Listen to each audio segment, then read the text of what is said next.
Welcome back to the MVP show. Swice here. My co-host Mons is in Vermont right now, so you might not hear as many jokes that he likes to do from today, but good to be back here. We have a very special guest who will be on with me the entire episode today. Thomas, welcome to the show, brother. It is great to be on, Simon. Thank you so much for having me. Excited to be here. Yes, sir. Fellow Syracuse alum. We actually met recently at a Syracuse UNLV conference, and then we'll be seeing each other at a Bet Bash coming up here in 2 weeks. So today we're going to talk all things sports betting, a lot of NFL futures and markets, and then, dive into Thomas's background and all of that. So to start off, would love to hear, Thomas, for the audience, what is your background in the sports betting industry and space? Sure thing. Well, I work right now for a company called Unabated Sports. We're basically a toolbox for sports bettors. We help you make better bets. It's not a pick service. We're not telling you, hey, go out and take the Chiefs this weekend. It's tools like an odds screen, prop simulators, future simulators, all the stuff that you really want to put in your tool belt, put in your arsenal so that you can be beating the books. Basically, the stuff that the pros use, we're making it accessible for everybody. Before that, I've bounced around a lot. It's been an interesting career. I came out to Las Vegas, where I live, for the last 7 years. Came out here to be a soccer broadcaster for the local soccer team out here. Did a sports betting radio show for them.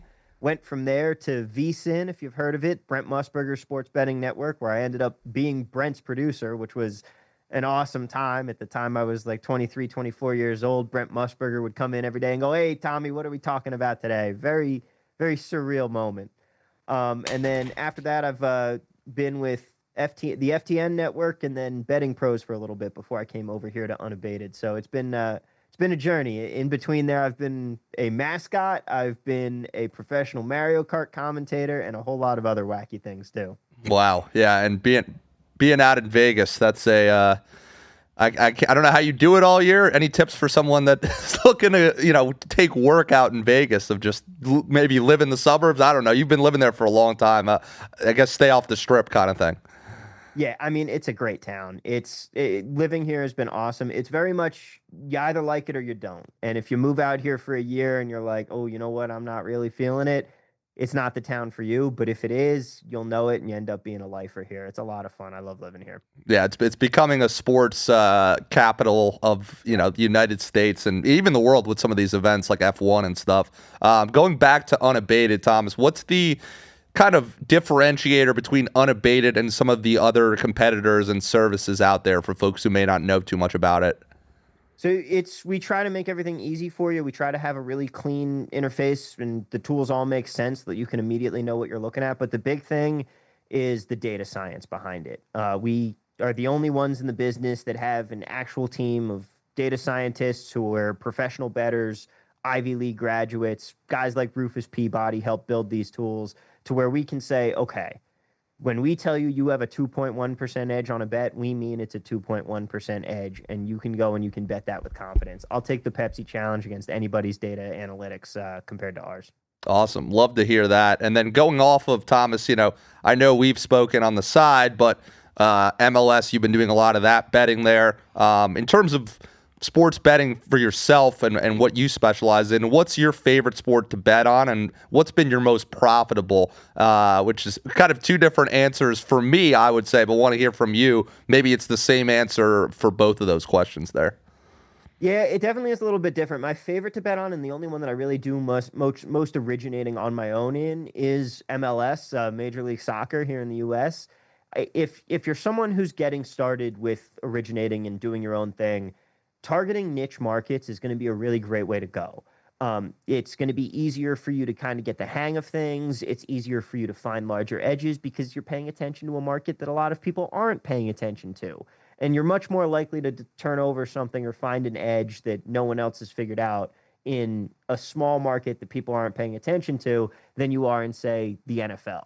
A couple seasons ago, I was doing a show for Bet Rivers at the time, and it was all about MLS betting. I ended up finishing up 50 units on the season, which was a phenomenal year.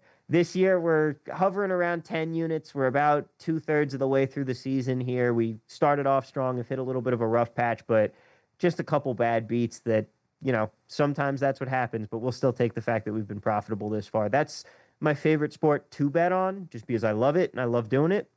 My most profitable probably has been a mix of either NFL or NBA, specifically props. Props are easier to beat than main markets, sides and totals, stuff like that. But I love using the unabated prop tools. I swear I'm not just trying to shill our product here, but they've made me a lot of money, and I definitely enjoy betting those props. That's awesome. Yeah, I appreciate the transparency in terms of, where your MLS record and all that is. Obviously, there's ups and downs with the season, but, we like to bring on guests that are transparent with their record and what they're doing there. Kind of a more fun question there, I guess, maybe for MLS, if you want to do answer this for that. But what's the craziest bet you've ever hit? And then like your worst, bad beat. I'm sure you've had a bunch of those, but are there any two that really stick out for you from your past history? It could be from years ago, or it could have just happened last week. I mean, we had a couple bad beats in MLS this past weekend, but I would definitely say hockey is actually where I've hit both my crazy. I've had both my craziest hit and my worst beat in hockey. A couple years ago, when the Golden Knights won the Stanley Cup, I had the Knights at 20-1 on the futures market. And then when we went into the playoffs, we got to the series against Edmonton, and I kind of took a calculated risk where I was like, look, these are the two best teams in the playoffs. One of them is whoever wins this series is winning the Stanley Cup. And I ended up investing in some Conn Smythe futures on Aiden Hill and Jonathan Marchessault. And so the Knights go on to win that series, of course. They go to play the Panthers in the Stanley Cup final, and we get to the point where they're up 3-1 in the series. The Panthers have kind of turned in. They've kind of given up at this point. The series is coming back to Vegas, and I said, they gave up last game, and we ended up blowing them out. This could be more of the same. And so in that final game, I laddered Knights puck line, and then 2.5, 3.5, 4.5, and 5.5, and they won that game 9-2. And Jonathan Marchessault won the Stanley Cup, won the Conn Smythe, and they won the Stanley Cup. So I hit on my entire ladder of puck line and alternate spreads in the game. Marchessault I think I had him at 18-1 to win the Conn Smythe, and I had the Knights 20-1 to win the Cup. Just cleaned up, had the full slate, and I got to watch one of my teams win a championship for the first time ever. So that was definitely my favorite bet. And then last season, I was going to a game with a buddy of mine, and you're going to the game, you want to take a fun bet to sweat. So we always like to hit a first goal scorer. And in this game, we took Pietrangelo at 36-1 to score the first goal. First period goes by, 0-0. We get to the break and we're like, hey, we're getting a great sweat out of this bet. Like, no goal scored yet. We still have something to sweat here. Second period, we get to 4 minutes left in the period, and the puck just goes perfectly past the dot, up the crease, and Pietrangelo is there, and he just whips his stick, laser beam slap shot right into the top corner. We go absolutely crazy. We can't believe it. We actually hit this bet. We're celebrating. We're getting drinks at the intermission. We come back from the intermission, and the announcer just comes on and goes, scoring adjustment, goal awarded to Brett Howden, Pietrangelo assist. And we couldn't believe it. We saw the replay. They're claiming that the puck bounced off Howden. Oh my God. Post-game interview, Howden says it didn't hit him. We couldn't believe it. That's by far. Oh man, that's probably the craziest bad beat that I've heard. Maybe the way you just said it and portrayed it versus some of the other folks, but I think that's the craziest one I've heard doing this show almost a year now. So that's awesome. Going back, yeah, that was a tough break. Yeah, my toughest break. Real quick, I mean, the audience has heard this from me, but.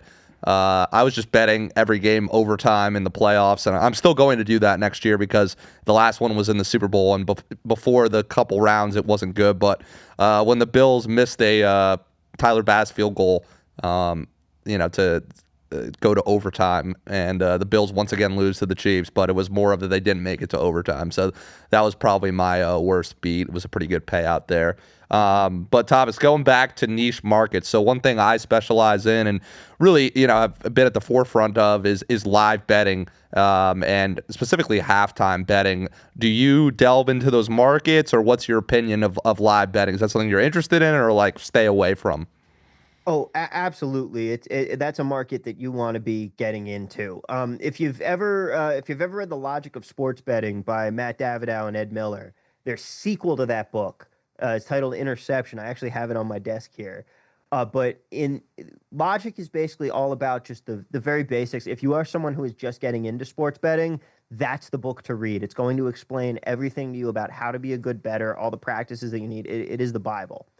The sequel is all about, okay, here's how you apply this stuff, and here's what you should be doing right now. And most of that is live betting. It's much easier to beat.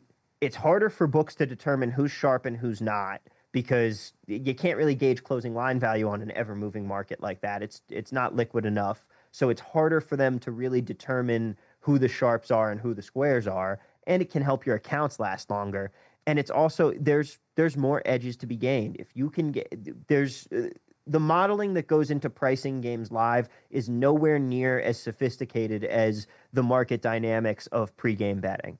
You're going to be betting into much softer markets. You're going to have many more opportunities. And the biggest thing, it's easier to pick up on something that the models that they're using to price these bets might not be taking into account, especially as you get towards that third quarter, like end of the third quarter, just before the fourth quarter area.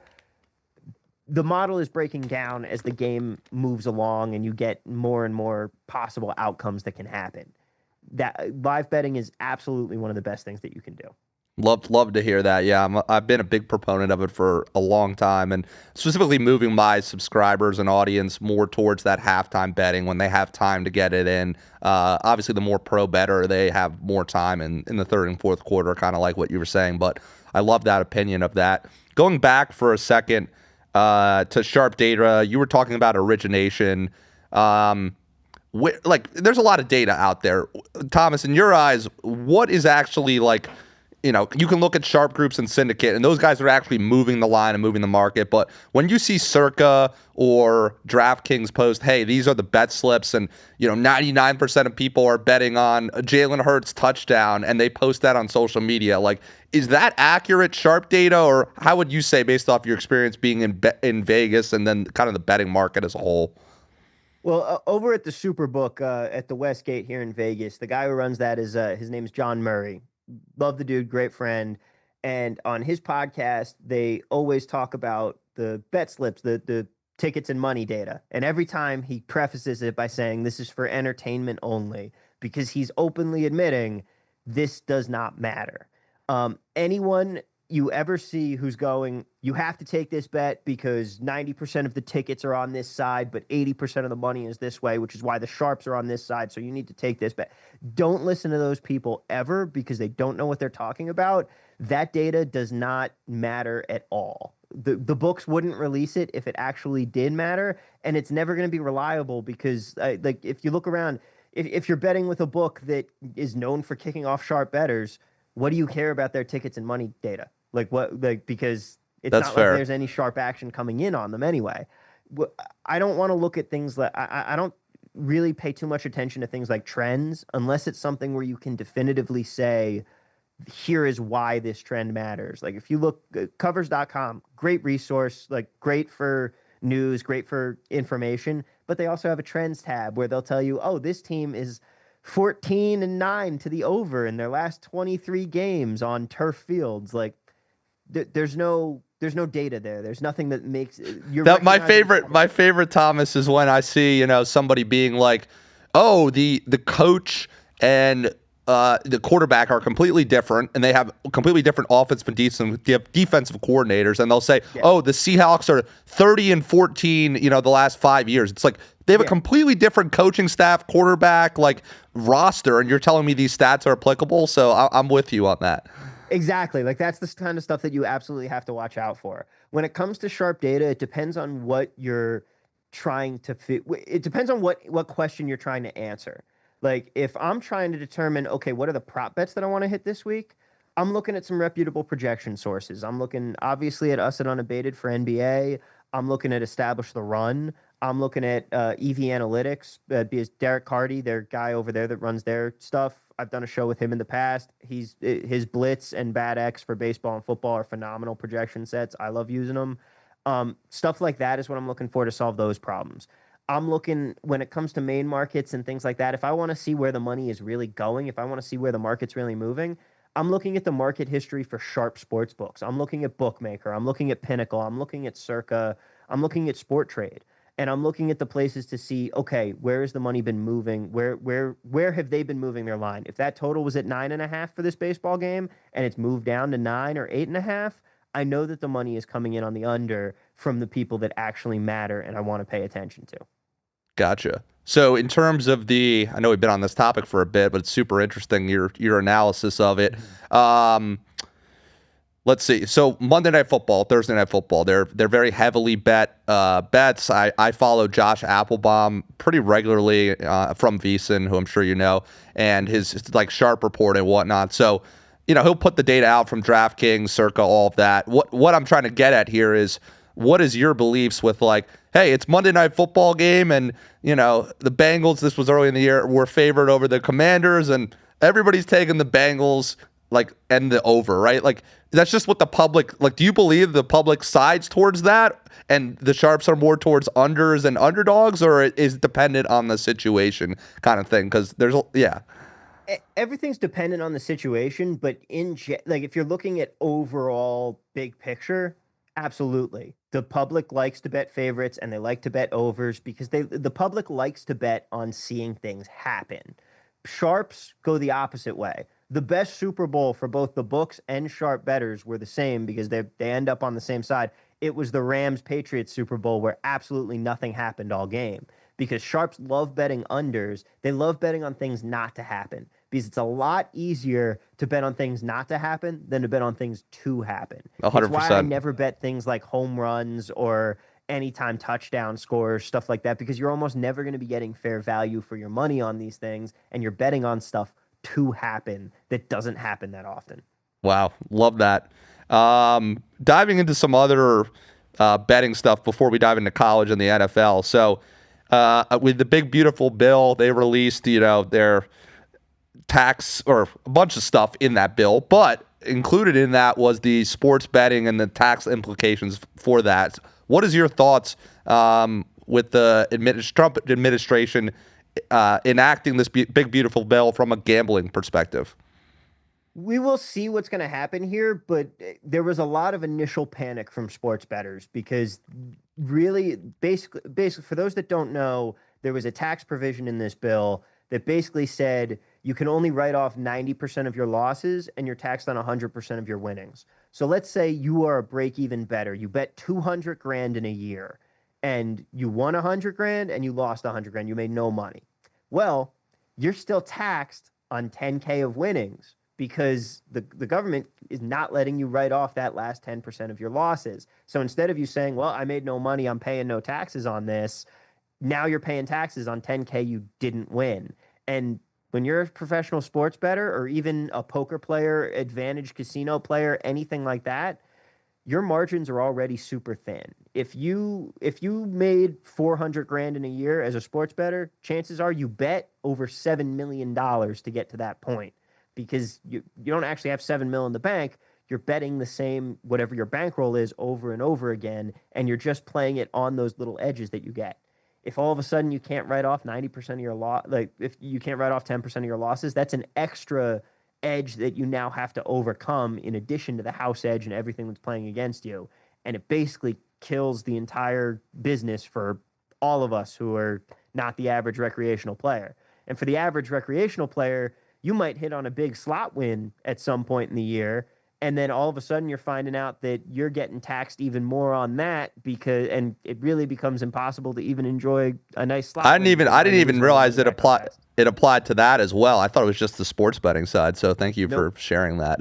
Yeah, it's everything. The good news is we're seeing lawmakers kind of step up and say, oh, we got to fix this. Like Dina Titus, one of the representatives out of Nevada here, she came out with a Fair Bet Act that's going to go in. The Congress is away for the summer right now, but when they get back in September, that's going to be voted on. We're hoping that that passes the House and Senate and just gets cleared and we're all good. But a lot of lawmakers, especially from the GOP, were just in Vegas for a big convention out here, and they were grilled on that. And they also said, yeah, this was clearly a mistake. We need to fix this. So it looks like, fingers crossed, because anything can happen in Washington, but it looks like logic is actually going to prevail in government for once, and they're going to get this fixed. But we're certainly still all waiting and hoping because it could be very bad for the betting industry. Yeah, it'll be interesting to see how it shakes out. Last thing before we get into college football and NFL, prediction markets. They've been popping up a ton. I've been seeing a lot in that. But from your eyes, Thomas, what are they, and how are they actually changing the sports betting landscape moving forward, especially like Kalishi and stuff being able to be in states that people were very either betting offshore or they weren't betting at all, and a lot of people aren't aware of the offshore and those type of spaces. But what do you think is going to happen with the prediction markets? I mean, it's a very big deal for the changing of the industry here. I think that eventually we are going to get to the point where more people are betting on prediction markets. Like you said, Kalshi is now available nationwide. You can pretty much legally bet now anywhere as long as you're betting with Kalshi. Places like Sport Trade that are betting exchanges where you're not going up against a sports book, you're going up against someone else. It's a little more peer to peer. There's some complicated stuff in there that I won't necessarily get into here, but this is all really good for the bettor because you have these places now that are offering these markets and basically letting you compete against other people rather than the house. And because of that, it means that the house doesn't care anymore about whether you win or lose, and they're no longer taking such a large house edge. Like if you or I go to bet on an NFL spread, odds are we're getting that number at minus 110. With a Kalshi or a Sport Trade, you can be getting minus 102 because these markets aren't the people that are staking the money against you. So they don't have to care about making their money that way. Instead, they make their money by the fact that you made your bet at all, and they just take like a 2% commission. So instead of minus 110, now you're betting minus 102, and you're already just getting much friendlier odds. It's also a good way to use the wisdom of crowds a little bit. It's not something that I necessarily like talking about. I don't necessarily agree with the wisdom of crowds all the time, but these prediction markets offer up things on more than just sports. You can bet. There are people betting on the weather now. It's incredible, but it's also opened the door to politics betting. It's opened the door to so many different Like Love events and Island. types. Exactly. Like you can do that now, like on a legally, which is something that would be insane to think about. You couldn't even years find it past. on most, I mean, yeah, I don't know any offshore that was offering Love Island odds, and the presidential odds for the most part were pretty taboo and hard to find there. So, no, it's going to be an interesting market, and appreciate your insights there. But wanted to switch over to thanks for sharing your background and going through all that. Wanted to switch over to college football, and then we'll dive into the NFL there. But from your eyes, from college football, for me, college football is the second biggest sport in this country. I guess you can consider it the minor leagues of the NFL, but you get these guys for 3 years, like that kid at Ohio State, Smith. He's a sophomore. He probably could have been in the NFL already. He's still got 2 years left at Ohio State. But what do you look for when betting on college football? I look at things like the over-unders, very sharp market, as well as unranked versus ranked college teams. I think you can get a lot of value on those unranked teams playing like the number 20th team in the country. But Thomas, what would you say for college football? What should people look out for this fall, especially week one? We got three big matchups: Ohio State, Texas, LSU, Clemson, and Miami, Notre Dame. Yeah, I agree with you. Over unders are a great way to go. Like betting totals in general, it's a sharp market, but there's there's a lot there's a lot more variables in college football. There's a lot more crazy things that can happen because you're betting on kids, not professional Yeah. athletes here. Although at this point they're basically professional athletes. But I think the thing that surprised me the most talking to Rufus Peabody about his approach to college football betting is how long he holds on to his priors. He'll look at a team late in the season and still go back and look at how they were ranked when the season started.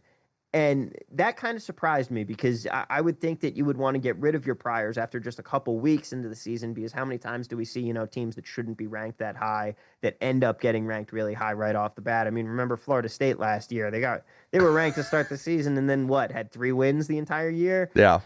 It's interesting that that's how he likes to approach things. But I think the bigger thing than that is approaching some of these smaller markets. Again, the more niche market that you can get into, the better off you're going to be. Stuff like betting second halves is really great in college football because there's not nearly as much money coming in. It's a softer market than these much sharper markets that are really heavily bet on pregame. Other things, prop bets. We'll see what happens this year. It looks like we might be done with college football, with college sport prop betting, because except for at certain offshore books, because of everything that's going on with like all of the betting scandals that have been popping up and things like that. But if you can still bet props, one of the ones that I particularly really enjoy is targeting some of these guys that are further down the depth chart, your fifth, sixth wide receiver on these massive rosters that is maybe going to get 1 or 2 targets per game. And his number might be set at 7.5, but you know what? He's probably not getting a target the entire game, and you can take his under, and he's going to be on the field for 3 special team snaps, and you've won a relatively sweat-free bet. Or even taking some of these guys, like a running back who's maybe the third down back or something like that, or a guy who only catches a couple screen passes. Well, all of a sudden you can take his over 9.5 receiving yards because that's what like he's going to get. Though he's going to only get 2 targets, but both of those targets are going to be designed to pick up those kinds of yards. I call it my Samaje Perine bet. I know that's from the NFL, but last season I printed money every week betting him over 7.5 receiving yards because he would always get 2 targets per game and he would always break them off for about 10 yards or so. I think I bet that almost every week and I only lost maybe 3 times. Hey, you can't beat that. No, I appreciate the advice for our viewers for the college football there. I'm really excited. I've honestly gotten a lot more into it just because of how big it's becoming as a media entity in itself, and especially with college football, these guys staying for 3 years. But diving into that, I know it's next year, but wanted to have a little fun and talk about Arch Manning.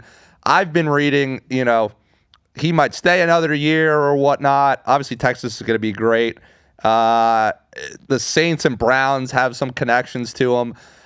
For me, I would love to see Arch Manning go to the Giants. That's my ideal situation. With Malik Neighbors there, their defensive line is great. They have that left tackle in Andrew Thomas. They draft a few guys. And then I don't even know if this is a possibility, but I just think he's super smart, and this would be the right situation. I know we've heard about Nick Saban with Arch Manning and all of that, but I don't know. I'd love to see Peyton Manning come out and coach the New York Giants with that team, or Eli, or one of them. What are your thoughts for Arch? Does he stay in the draft, or what's your kind of dream scenario that you think he should be in come next year?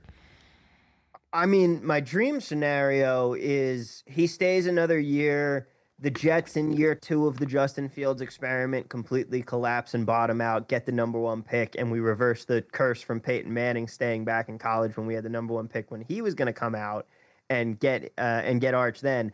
I don't think he's going to be in the NFL draft this coming spring.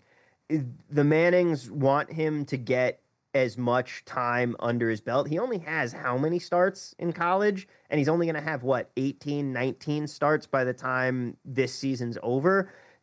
It's the same thing with Peyton and Eli, where they want them to play the extra year and get that extra seasoning in college so that they're not rushing into the pros, and it gives them the best chance to succeed. I think that we're going to see that where he decides to stay at Texas for another year here. I would not expect him to be in this next QB class coming out. I think it's 2 years away. Wow. Okay. That'll be interesting. So Thomas, we're going to shift to the NFL here.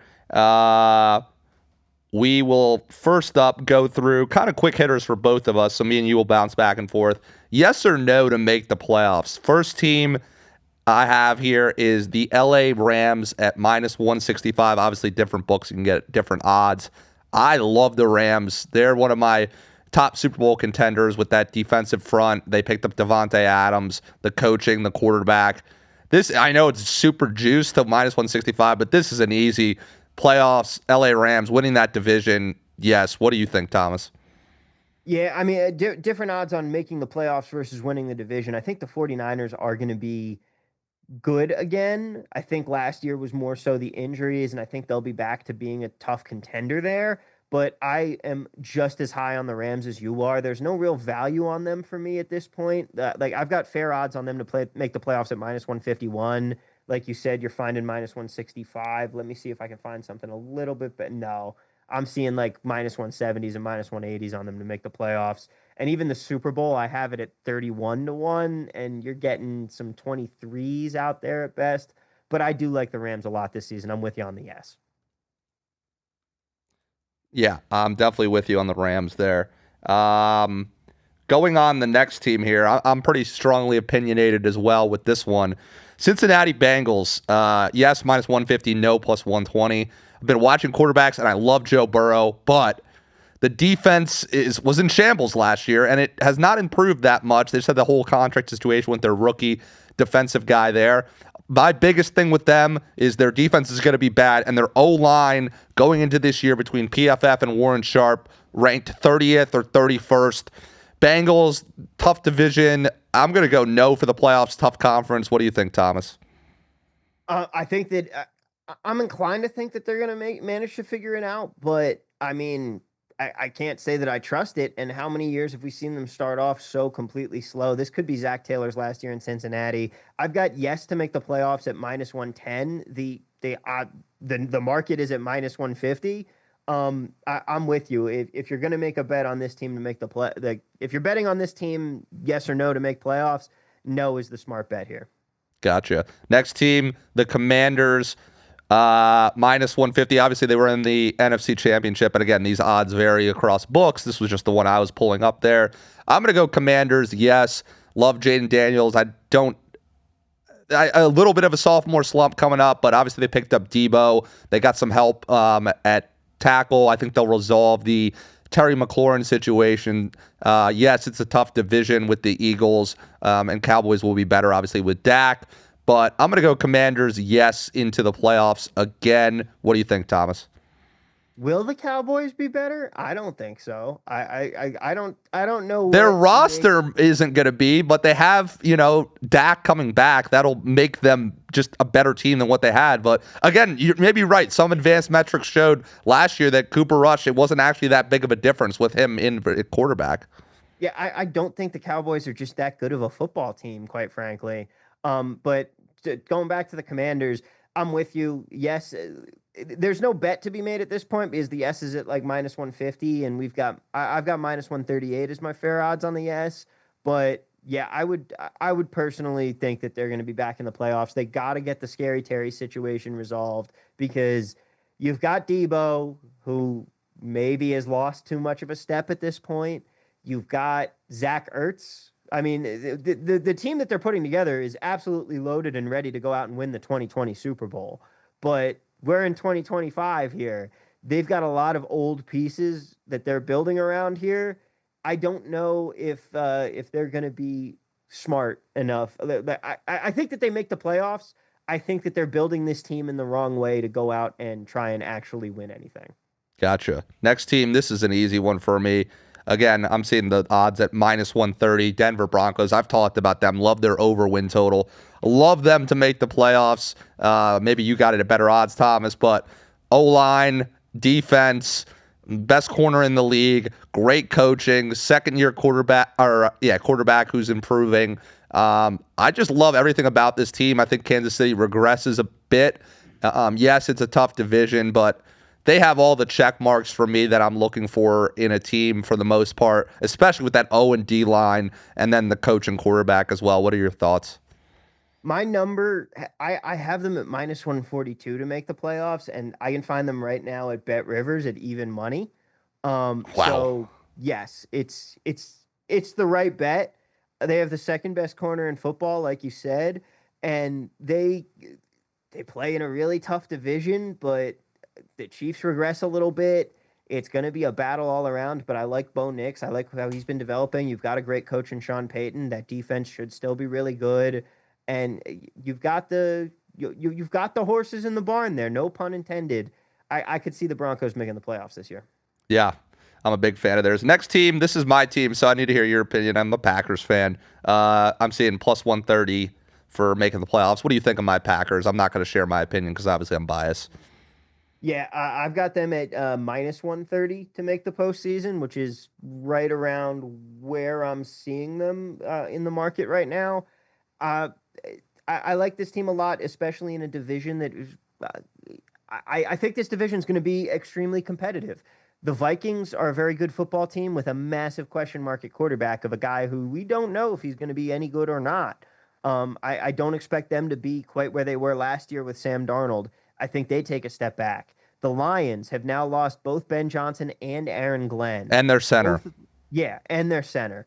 This team is not good. Like, is this team going to be as good as they were last year? I don't think so. I think that this is very much a three-way competition for this division. Sorry, Bears fans, but I completely see the Packers being able to, at the very least, make this interesting. But I think all three of these teams, they're all good in different ways, but I think that they're all around the same level at the end of the day. It's just that they excel at different areas.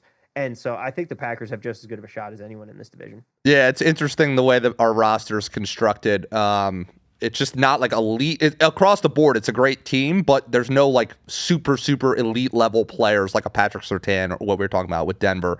One last team we'll end on here. My co-host Matt is a big Patriots fan.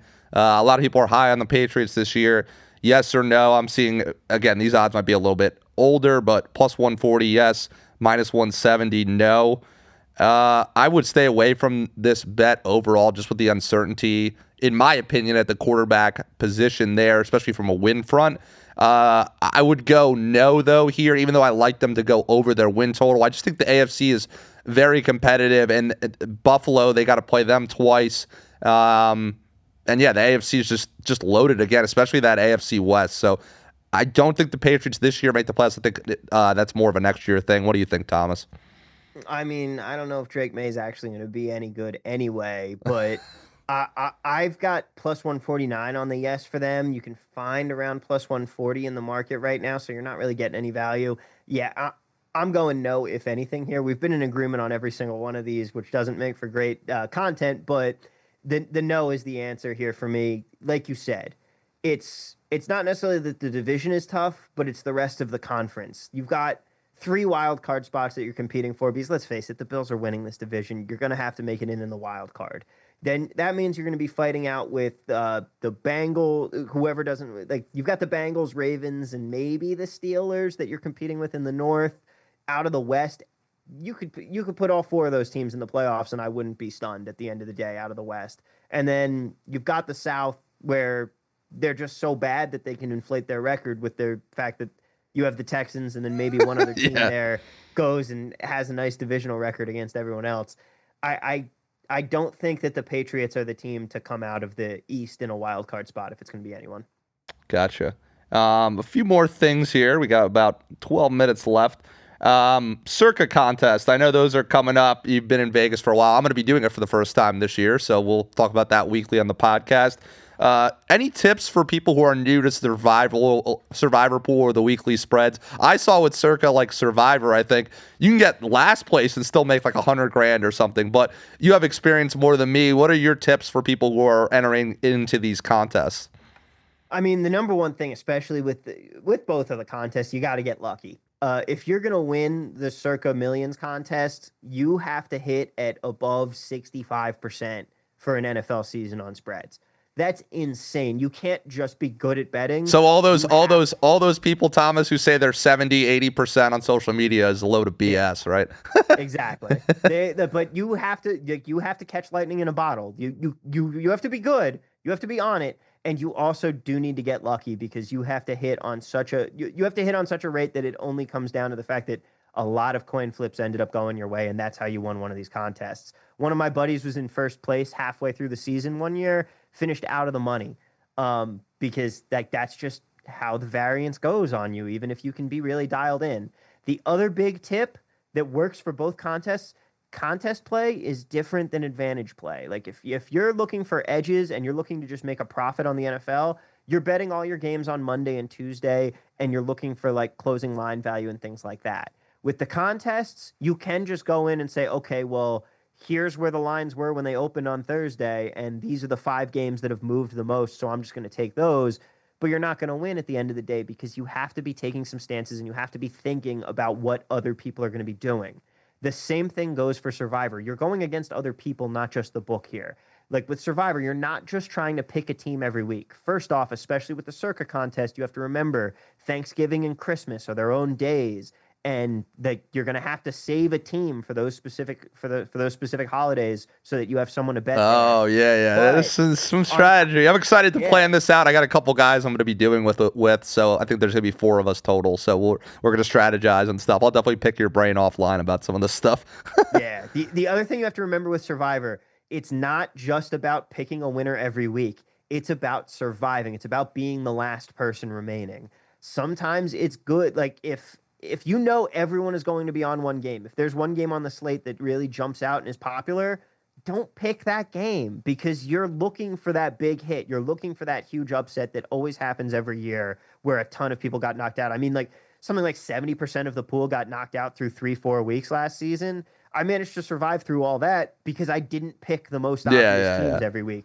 That's what you want to be So focused they on. actually, Thomas, they pay out for somebody who gets last. I guess if you get eliminated, you can keep picking. No, you're thinking of the millions contest, the millions, which is you pick 5 spreads every week. So how They how give out a prize for how that. do you get like that's crazy to me that you can get last and get paid out. Like, is But you that have to think about it because getting last is almost as impressive as getting first because you have to pick the wrong team at a yeah, 65% yeah. rate to do that.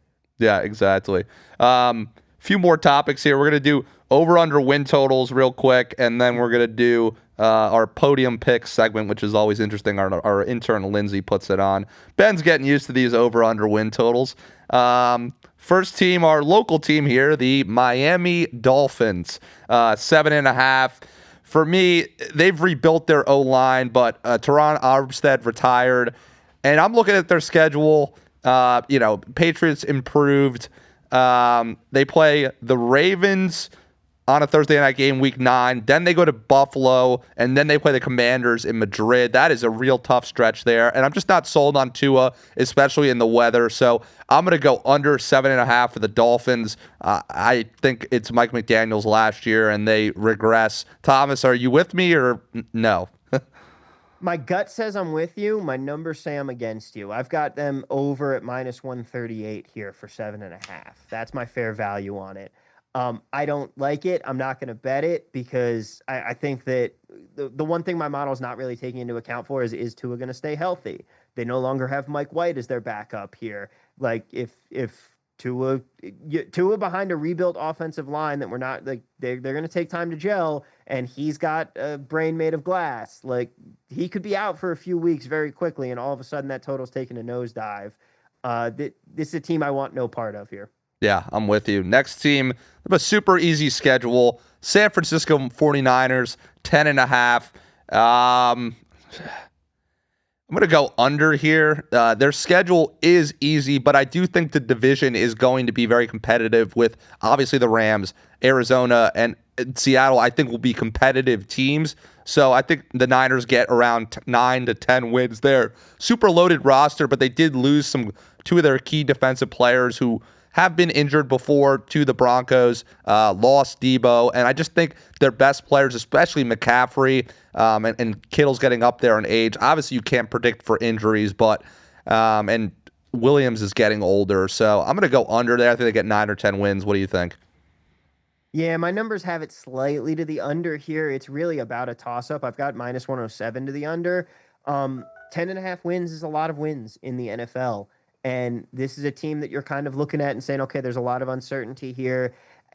I would be inclined to go over simply because of the fact that I think they are going to be healthier and I think they are going to be able to get back to kind of what they were. I mean, Kyle Shanahan is a very good coach. Brock Purdy has proven that he can play that system very well. I mean, whatever you want to think about whether or not he's actually a good quarterback, he has the results to prove that he can play with this 49ers team.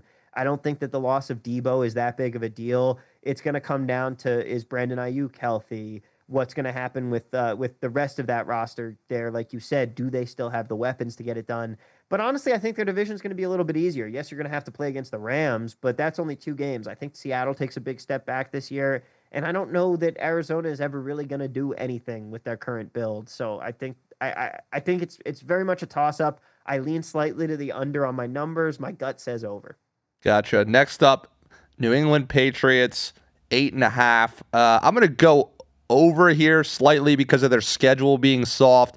Obviously, they've revamped a lot, especially on the defensive line there. The head coach for me is the Mike Vrabel, one of the best underdog coaches ever.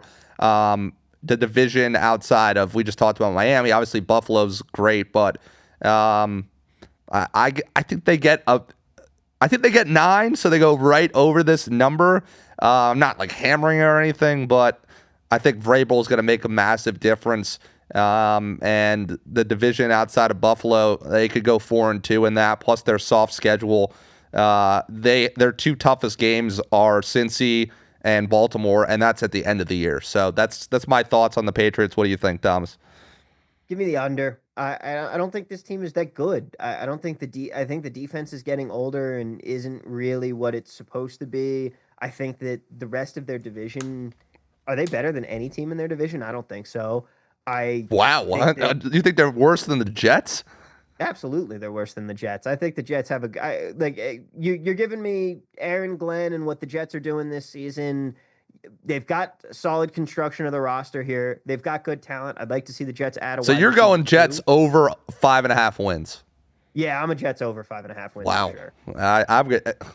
I can't with a defensive coach and Fields. They got a lot of talented players on that team, but I don't know how you have them above Miami and and the Patriots. To be honest with you, I think Miami's more of a toss-up. If Miami stays healthy, I think they're the second best team in this division, but there's a lot of question marks around that. I don't think the Patriots are actually that good. I think that this division finishes Buffalo at the top, one of the Jets in Miami, the other, and then New England again. wow, that's a bold take there because a lot of people a lot of people are high on the Patriots. I mean, their Who's receivers are not great.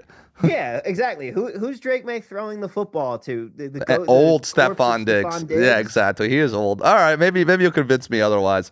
Um, the last team here I wanted to get into Packers 9.5. Obviously, I'm not going to have my bias here, but you were pretty high on them earlier. Do you think we hit 10 or 11 wins here? I think that's very reasonable. I've got them over 9.5 at -106. This is going to be a good team. They're going to be a solid team, and they're playing in a division that's going to be tough, and that's going to be your biggest problem. But if you think they're going to win the division, you're probably getting 10 wins out of them.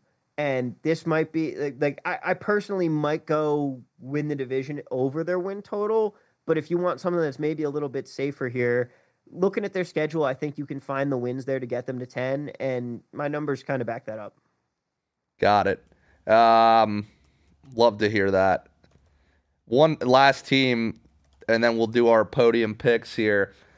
Just wanted to look at the schedule because I know you weren't so high on them, but I don't know how much the schedule comes into play here with this. Actually, it's a tougher schedule than it looks like. I don't know what I was reading. Seattle Seahawks, 8.5 wins. You kind of convinced me here with the under. I like the head coach there, but Rams and Niners are going to be tough in the division.